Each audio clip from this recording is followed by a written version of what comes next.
Israel জুড়ে বিক্ষোভ করেছেন হাজার হাজার মানুষ। শনিবার দেশটির বিভিন্ন শহরে তারা রাস্তায় নেমে বিক্ষোভ করেন। এ সময় তারা গাজায় আটক ইসরায়েলি বন্দীদের মুক্তির জন্য চুক্তি এবং চলমান যুদ্ধের অবসান দাবি করেন।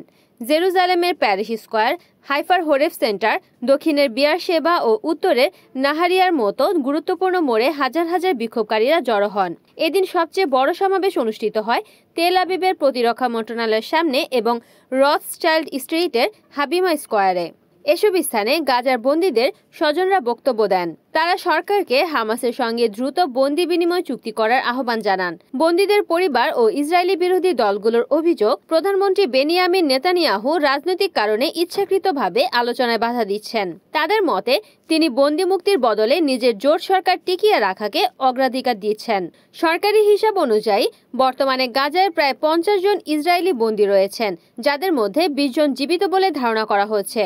অন্যদিকে ইসরায়েলি কারাগারে বন্দী আছেন 10,800-এর বেশি ফিলিস্তিনি।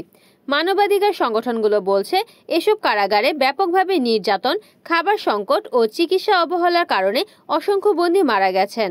আন্তর্জাতিক সম্প্রদায়ের যুদ্ধবিরতির আহ্বান উপেক্ষা করে 2023 সালের 7 অক্টোবর থেকে গাজায় ভয়াবহ যুদ্ধ চালিয়ে আসছে ইসরায়েলি সেনাবাহিনী।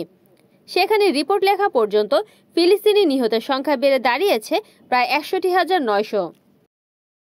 Desk news, Kamruzzaman Kamrul, NN TV।